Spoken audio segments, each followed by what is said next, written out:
Hey everybody, it's Jeremy Sutton, host of the Healthy SBC Podcast. I'm here with Dr. George Byram, and we're going to be talking about how he became an orthopedic surgeon, why he became one, and just what it looks like to work with him and his practice. So, Dr. Byram, thanks for being on the podcast. Hey, thank you, man. Thanks for having me. Awesome. So let's just get right to it. We'll start with, why did you become an orthopedic surgeon?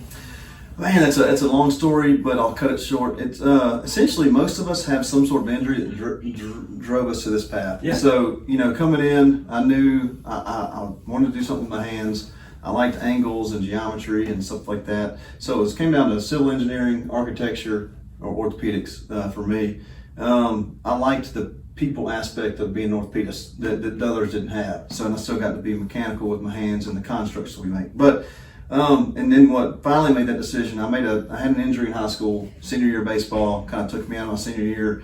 But that knee injury got fixed. I was able to get back on the field doing most of the things I love. And I like the aspect of taking something broken and being able to get them back to what they love. And so that kind of sealed the deal for me. I love that. That's exactly why I became a PT. When I was 15, I hurt my leg. Yeah. Went to Danny Jones over in Ruston, and I was hooked from that moment. Yeah. And I wanted to be an engineer. There's no way I would have done it. Yeah. Awesome. Well, what makes your practice different? What's different about you? I think skill set and mindset. I think I was fortunate in my training to get to train under some of the biggest names in orthopedics. Some of the most highly skilled people in the world as far as shoulder training and total joint training. So that's one thing. But mindset as well. I think, it's easy to get in this world of churn and burn and just go. But I think if you treat everybody like they're a family member and have that communication and really care, there's not going to be many people that care about your body and your outcome more than I do, other than the patient themselves. And so I think that if you treat everybody like family and come in there with that mindset on what would I do if this was my brother, sister, grandmother, and stay true to that core, you're going to have success. And that's mostly with anything you do. Yeah. Is that something that you picked up, throughout your training, or is that something that's kind of always been with you from childhood to treat people like that? I think some of it is inherited. I think some of that care and for people is already there. But I do think there's people along the way that kind of fostered that kind of just, let that bloom. And there's just certain things that happen to you or your family throughout your life that kind of makes you that way. Mm-hmm. And I've always been somewhat of a perfectionist and always cared about people in a way that was more so than I think the average. So, but yeah, truthful is anything can mend you and mold you that certain way. But I think a lot of it is inherited. So. Yeah, I agree. My dad told me one time he used to paint houses. That wasn't his full-time job, but he did it to make extra money. Yeah. And I would say he would wipe everything down. I said, "Why are you being so meticulous?" He said, "Because when somebody sees this, they're going to see my name, Bobby Sutton." And he said, "I want my name to be associated with something great." Exactly. Which is what you're talking about.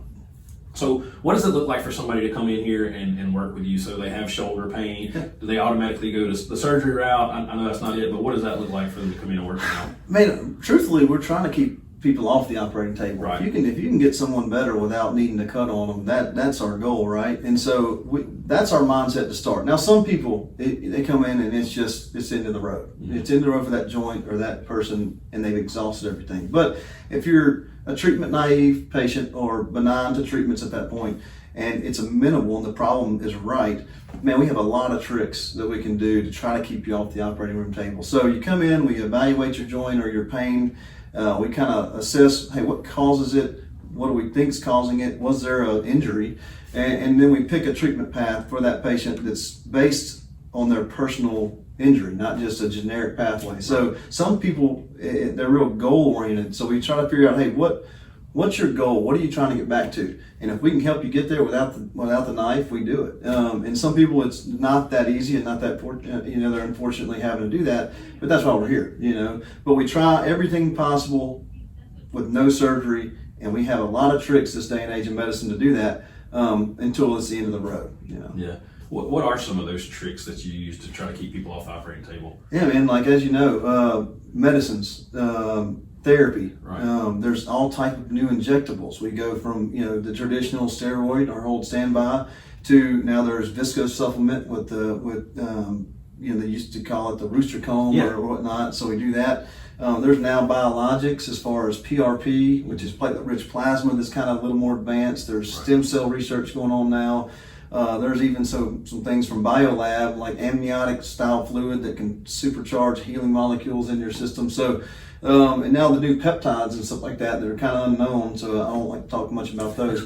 But there's all kind of stuff out there that we can fit your needs with. But those are some of the traditional. And therapy is a mainstay. I say I can't do my job without a good therapist. Right. It takes a team. It takes surgeon, patient, therapist, and if the team if they're not in sync, it's gonna be hard to get an optimal outcome. So yeah, I agree. I was talking to a couple of PTs. I was talking to a PT friend of mine that has a huge clinic in Covington, and he only sees people once a week, regardless of surgery or what. He's only going to see them once a week. And I said, well, how do you go about that? He said, well, one, I have to have a really good surgeon. Yeah. He said, if the orthopedic surgeon's not great, then it doesn't work. And then he said, one, I have to be really good, and then what you just said, the patient has to be willing to put forth the effort. That's right. And that's one of the reasons why I wanted to interview you. I know I've seen several of your patients in the past, but just recently we had somebody that had a traumatic humeral fracture that had some stuff with insurance and then was stuck, and so we had to work on her, and we got her back to 100%. And it was like she did the work, but also I did my part, you did your part. So it really does take a team. It does. That's awesome. So who's the ideal person for you to serve that comes in here? Motivated. Motivated. You know, I think it comes down to motivated. I like seeing motivated patients, motivated people. And I think if you can do a lot of things, but you can't build motivation into somebody.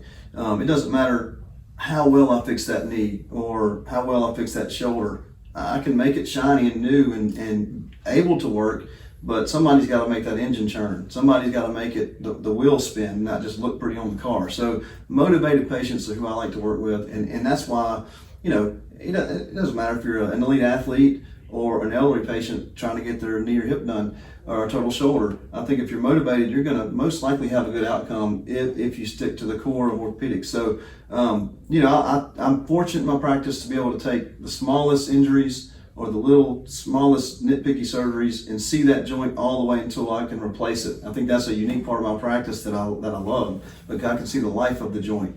And so I think that if you have a motivated patient that's willing to work for you, man, that makes all the difference. Yeah, somebody that'll partner with you and do what they're supposed to. Now you talk about seeing the patient for the life of the joint. Is that because you're getting people in so early, or how does? Well, I think it's just speaking of the variety of patients I see. Gotcha. So I'll see, you know, a 12-year-old in here with, you know, medial condylitis from overuse and pitching nerve, or I'll see, you know, a 75-year-old that has end-stage knee problems. So, or going back to that 12-year-old, maybe it's a small meniscus tear in a 12-year-old, and then I also see the 75-year-old that had that meniscus tear when they were younger, that now are in a different stage of life. So I think that's kind of what I'm talking about. I get to see the life of the joint. Okay, you know? yeah, that makes perfect sense. So one of the things that I've always wanted to do in a town is like have a Saturday orthopedic clinic type thing where they can come in. And we tried it when I worked somewhere before, but it just, anyway, you got to have buy-in from everybody for that. The community, the doctors, the PTs, everybody. But y'all have ROC here in Shreveport, Rapid Orthopedic Care. Talk about, you know, why y'all wanted to do that, and then how it's a huge benefit to the community. Yeah, ROC, ROC, Rapid Orthopedic Care. I think we saw a void, right? So there's urgent cares and there's ERs that see urgent people. Mm-hmm. It's very hard to get into an orthopedist directly unless you know them directly, or you know, there's some people that are one step away, right? But in general, it's hard to get into one fast. So we saw a kind of a vacuum in this region of orthopedics of swift, timely care. So Rapid Orthopedic Care is the fastest way to get an orthopedist to see you. There's no faster way unless you directly know one. So you have an injury, a sprain, and you go for peace of mind, right? Well, you don't want to go to an ER and sit for 6 hours and pay this humongous bill to have them put a brace on you and say, follow up with an orthopedist. What have you really gained by that? You know, right? So our idea was, hey, why can't we figure out some way to see these things? And if they don't need an orthopedist, fine, boom, they don't, you know, and they're directly communicating with us in real time. So you're going to ROC, they're sending us things. We're seeing these things and evaluating them and telling them a plan immediately. So for one, it's the wait time is minimal.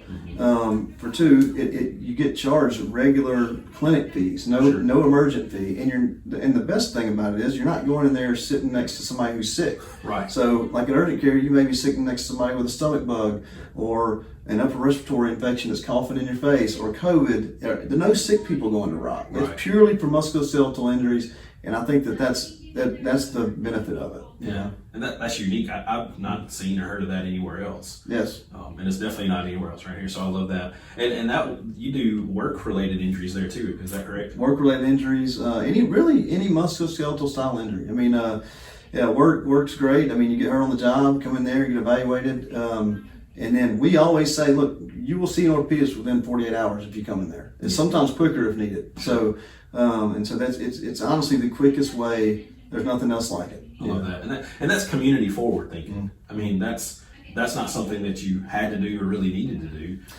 No, we saw too many people out there that were getting hurt and then getting seen or not knowing where to go. Right. And then they'd show up 3, 4, 6 weeks later with a bad injury that probably needed a little more urgent care, right? And so we're like, well, and the truth is, most urgent cares, they're really good at some stuff, but a lot of them don't like to deal with musculoskeletal injuries, And so we've actually seen people go into urgent care that are referred to ROC, which is a orthopedic urgent care, because of that. So we saw a void, and I think it's filling that void really well so far. So yeah, well, to talk to what you just said about they do certain things really well. Yeah. 15 years ago when I got out of PT school, there was a research article that said orthopedic surgeons and physical therapists were the best at diagnosing musculoskeletal injuries. And then if you're, general practice or whatever, then you're not seeing broken arms or torn ACLs. And so that is a good way to say, hey, come here. This is what we see every day. This is what we do. Look, I can't treat a heart or most upper respiratory stuff, but we know bones. Yeah, that's exactly right. That's why I talked to some of the nurses that I work with, and they said, well, what do you think about this person's breathing? I was like, they're breathing. I was like, I can tell you if their knee's messed up, but I think they're breathing. So exactly. you have to do what you want. Well, I like to do like a Healthy SBC spotlight. So Shreveport, Bossier City, just tell where ROC is located. Yeah, ROC is located on East 70th. It's if you know where Whole Foods is and you know where Squires is located, it's in that same building as Squire. I mean, it's in the same parking lot. So you can't miss it if you're driving on East 70th on that front. So. Super nice, convenient location to get to. So what's one thing that you're just super passionate about? I know I didn't tell you about this, but I like to do just like the last words. You tell me something you're passionate about, and then we'll wrap it up. Medically or just whatever. Oh man, right now life is crazy. I have 3 kids that are all super active. I have a great wife that's able to take them and do things while I'm working. It's their stage of life, right? So right now I'm kind of in the baseball, dance, gymnastics stage of things. But man, I love just doing stuff with them. Family's everything now, and watching them kind of grow and trying to show them the world and watch them live it is kind of my passion at this point, because your hobbies take a back seat during this stage in their life. Medically, man, my favorite joint's the shoulder. I have a passion for the shoulder, unlike other joints. Although I like treating other joints and feel that I'm good at other joints, I like the shoulder the best. But it's just certain things about it that I like. So the shoulder's rewarding to me because there's so much going on. Yep. And then when you figure it out and that light comes on and then the person gets better, it's good for everybody. Yeah, it's a very complex joint as well. So yeah, absolutely. Dr. Byram, thank you so much for interviewing. Thank you, man. No doubt. Loved it.